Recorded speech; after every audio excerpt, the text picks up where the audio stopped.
भक्त नहीं है तो आपको माता जी से बहुत सारे प्रश्न आप पूछ सकते हैं, वो बहुत अच्छा गाइड करेंगे आपको इसके लिए।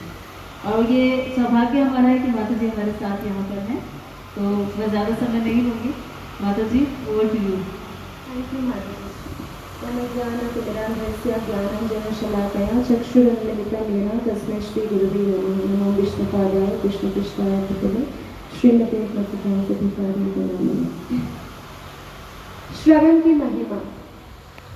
आपने सुबह गुरु महाराज के लेक्चर में सुना, भजनेरा मध्य श्रेष्ठ नवविधा भक्ति, कृष्ण प्रेम कृष्ण बीते धरे महाशक्ति।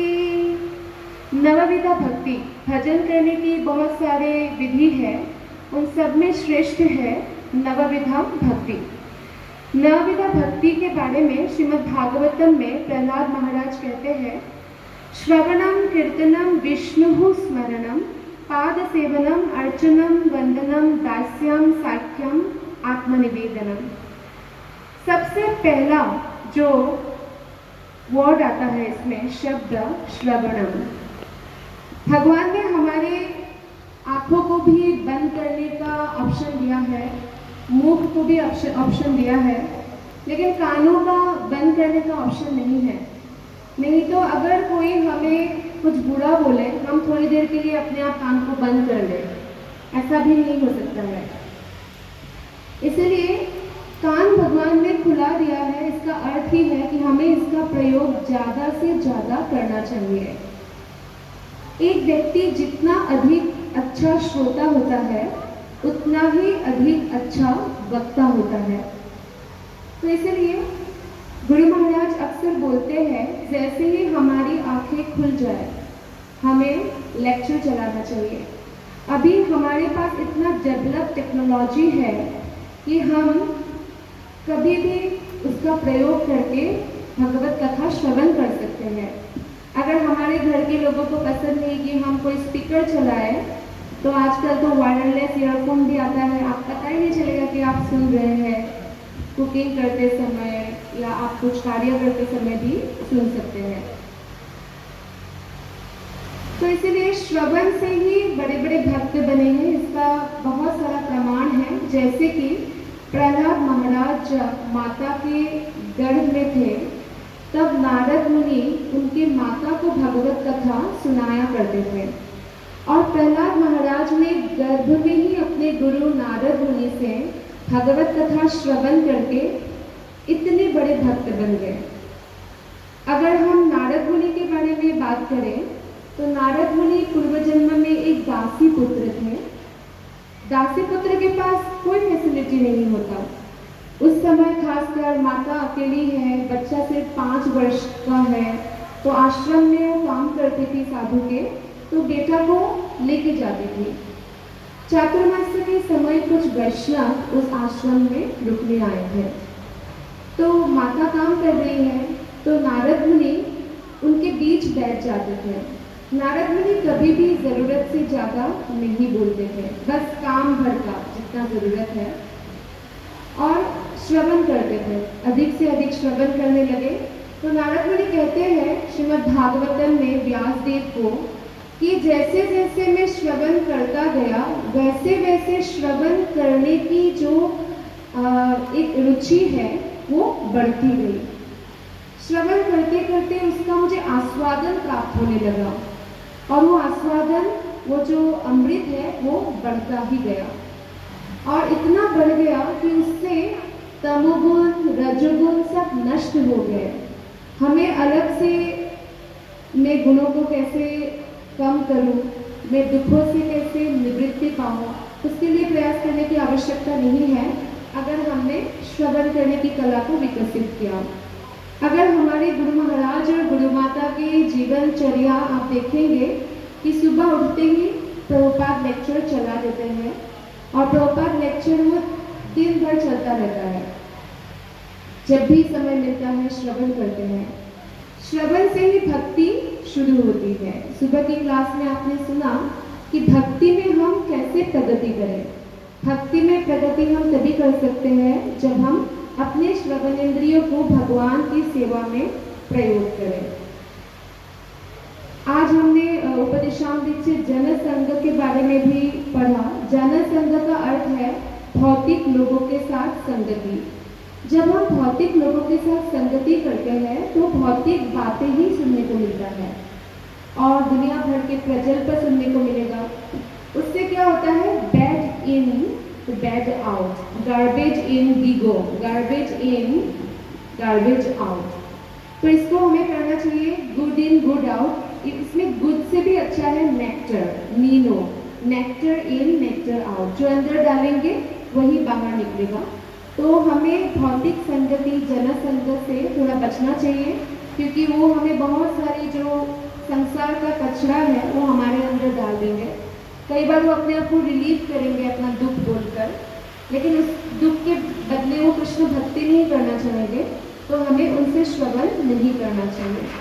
ठीक है, हम भौतिक संगति त्याग दिया, उनसे श्रवण नहीं किया, तो आखिर हमें श्रवण किससे करनी चाहिए, ये बहुत इम्पोर्टेंट है। श्रवण में भी अगर हम भगवान की कथा सुन रहे करके कोई भी टीवी का चैनल खोल देंगे तो उससे हमें कोई लाभ नहीं होगा। हमें सिर्फ और सिर्फ प्रामाणिक व्यक्ति से श्रवण करना चाहिए। पद्म पुराण के अनुसार जो चार वैष्णव परंपरा में दीक्षित नहीं होते वो भगवत धाम नहीं जा सकता। और वो चार परंपरा है ब्रह्मा मध्वा गौड़ीय वैष्णव संप्रदाय जो इस्कॉन का संप्रदाय है, श्री वैष्णव संप्रदाय जो ज़्यादातर आपको साउथ इंडिया में दक्षिण भारत में दिखने को मिलता है, रुद्र संप्रदाय और कुमार संप्रदाय। तो ब्रह्म मध्वा गौड़ीय वैष्णव संप्रदाय के आचार्य मध्वाचार्य है, श्री वैष्णव संप्रदाय के आचार्य रामानुजाचार्य है, कुमार संप्रदाय के आचार्य श्री निम्बकाचार्य है और रुद्र संप्रदाय के आचार्य विष्णु स्वामी है। कुछ लोग गलत सोचते हैं कि शंकराचार्य नहीं, शंकराचार्य जी तो मायावादी है। तो इसलिए इन परंपराओं में हमें श्रवण करना होगा। अब हमारे मन में ये प्रश्न आ सकता है कि इन परंपरा में कौन सा बेस्ट है। सभी में आपको वैष्णव बनने की ट्रेनिंग दिया जाता है और हमारी परंपरा में कौन आए हैं, चैतन्य महाप्रभु, इसलिए गौड़ीय वैष्णव कहते हैं। और चैतन्य महाप्रभु कौन है, स्वयं भगवान श्री कृष्ण है। स्वयं भगवान कृष्ण भक्त बन के कैसे भक्ति करना है वो सिखाने आए हैं। जैसे कि श्रीमद् भागवत गीता में कृष्ण ने 18वें अध्याय के 66 श्लोका में कहा है, सर्वधर्मान परित्यज्य मामेकं शरणं व्रज अहम त्वां सर्वपापेभ्यो मोक्षयिष्यामि मां शुचः। तो मेरे प्रति समर्पित हो तो मैं आपके सारे पापों को नष्ट कर दूंगा, केवल मेरे प्रति समर्पित हो जाओ तो आप डरो मत, आपको मैं मुक्त कर दूंगा। एक कंडीशन रखा, लेकिन कैसे शरणागत होना है उस बारे में बहुत ज़्यादा डिटेल्स नहीं मिलता। तो चैतन्य महाप्रभु हमें वो खुद करके दिखा रहे हैं। तो इसलिए चैतन्य महाप्रभु की परंपरा से आज जो ये अनुष्ठान भी हो रहा है, तो इस्कॉन से आप श्रवण कर रहे हैं, तो अगर आप जुड़ चुके हैं, आपकी श्रद्धा विकसित हो चुके हैं, तो ये बहुत अच्छी बात है कि आप केवल अपनी परंपरा में ही श्रवण करें। ऐसा नहीं कि बाकी तीन परंपरा से क्यों नहीं श्रवण करें, क्योंकि भाव चेंज हो जाएगा। और अपनी परंपरा में भी जैसे प्रभुपाद की बुक्स है, प्रभुपाद के लेक्चर्स है, श्रील प्रभुपाद से श्रवण करें। हमारा विश्वास एक परंपरा के प्रति जितना सुदृढ़ होगा उतना ही तीव्रता से हम भक्ति में प्रगति करेंगे। और जब प्रभुपाद के कोई शिष्य आपके गुरु रूप में आपके हृदय को स्वीकार्य हो गया है, जिनकी लेक्चर सुनकर आपको लगता है कि आपके हृदय में उतर रहा है, आप भाव उद्वेलित हो रहा है, आपकी श्रद्धा बढ़ रही है, तब गुरु को अप्रोच करना चाहिए कि मैं आपसे दीक्षा लेना चाहती हूँ या चाहता हूँ। तो फिर उन गुरु के लेक्चर्स को भी आपको सुनना चाहिए कम से कम 1 वर्ष तक। तो हम देखेंगे कि हमारी श्रद्धा और गाढ़ होती जा रही है। बिना सुने अगर हम गुरु बनाते हैं तो इसमें बहुत अधिक चांस होता है कि हम गुरु को गुरुसु नरमति, गुरु में साधारण मनुष्य की बुद्धि रखें, जो नरक जाने के लिए हमारा द्वार खोल देंगे। तो गुरु साधारण व्यक्ति नहीं है, वो भगवान की प्रतिनिधि है। तो इसलिए हमें क्या करना है, गुरु से श्रवण करना अत्यंत आवश्यक है। अब भक्ति शुरू होती है श्रवण से। तो ऐसा इसका मतलब ये तो नहीं कि अच्छा भक्ति में आगे बढ़ गए, अब मुझे श्रवण करने की कोई आवश्यकता नहीं है। मैंने 5 वर्ष तक प्रभुपाद को सुना, गुरु को सुना, अब मैं बहुत बड़ा प्रचारक बन गया हूँ, लोग मुझे सुनते हैं। ऐसा नहीं है। जितना हम भक्ति में आगे बढ़ जाएंगे उतना ही अधिक हमें श्रवण करने की इच्छा बढ़ जाएगी। जैसे हरे कृष्ण महामंत्र का जप है, तो हरे कृष्ण का महामंत्र का जब 16 महीना कर लिया, अब वो भक्ति में लगा, उनको आगे बढ़ गए, तो हरिनाम छोड़ नहीं सकते हैं। हरि भक्ति में प्रगति का लक्षण है हरिदास ठाकुर के जैसा। जितना भक्ति में वो प्रगति होते गए, वो हरिनाम के बिना रह ही नहीं पाते। 24 घंटा केवल हरिनाम जपते और थोड़ा सा छाछ पीते। कोई थोड़ा सा छाछ पी के कैसे जीवन भर जीवित रह सकता है? इसलिए क्योंकि उनको डायरेक्ट शक्ति कृष्ण से प्राप्त हो रहा है। तो यानी हम भक्ति में प्रगति हो रहे हैं कि नहीं हो रहे हैं, हम अपने आप को जज कर सकते हैं कि कितना अधिक रुचि हमने श्रवण के प्रति विकसित किया है, कीर्तन के प्रति विकसित किया है।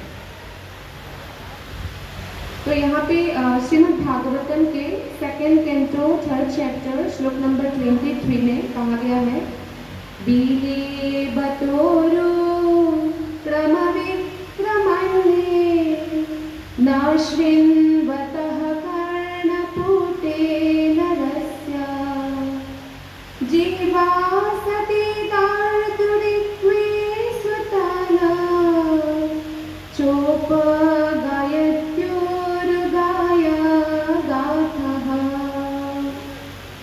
इसमें बताया गया है कि जिन्होंने अपने श्रवणेंद्रियों को, जैसे अभी प्रभु जी ने क्लास किया, आपको बताया कि जो भी आपको अच्छा लगता है उसी को भगवान की सेवा में लगाइए।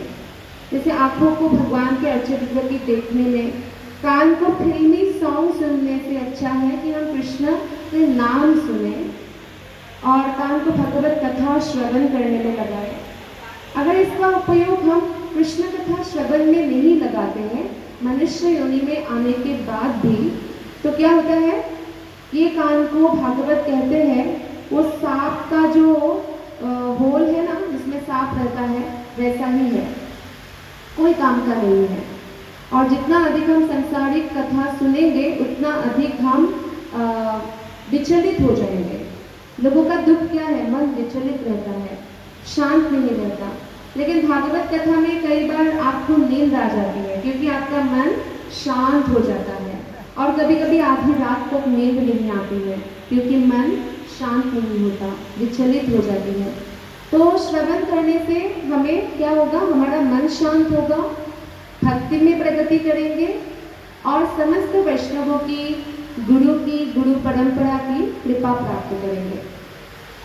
तो इसलिए अगर हम अपने जीवा को भी श्रवण करना है और बताना भी है, गुरु महाराज कहते हैं ईच वन प्रीच वन। अगर आप बहुत ज़्यादा को प्रचार नहीं कर सकते हैं, कम से कम एक व्यक्ति को प्रचार कीजिए। तो जो हम श्रवण करते हैं, जो ज्ञान हमें गुरु से प्राप्त होता है, वो हमें आगे भी बढ़ाना है। इसलिए कीर्तन सबसे श्रेष्ठ बताया गया है। गोपियों ने भी गोपी गीत में गाया है, बहुत फेमस श्लोक है, आप सब लोग जानते हैं, फिर भी मैं गाना पसंद करूंगी और आप सब लोग भी कृपया मेरे साथ गुनगुनाइए। तव कथामृतम् तप्तजीवनम् कविभिरीडितम्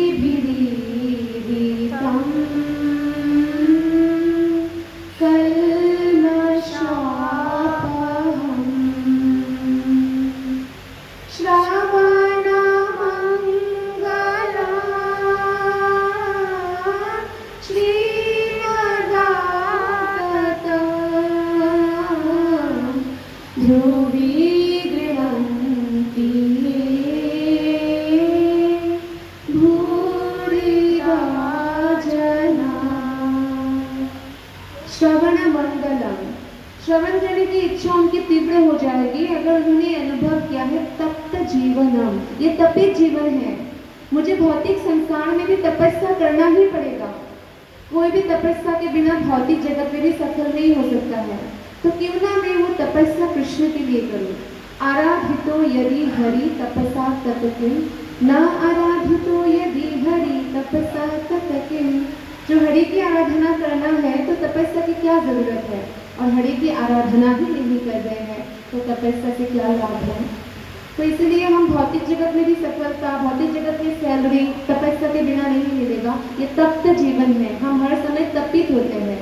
तो यही तपस्या जो हम यहाँ कर रहे हैं, हम आध्यात्मिक जीवन में करें। सुनने का मन नहीं है तो भी सुने, जप करने का मन नहीं है तो भी जप करें, किसी को 4 नियम पालन नहीं कर पा रहे हैं तो भी करें, यही तपस्या है।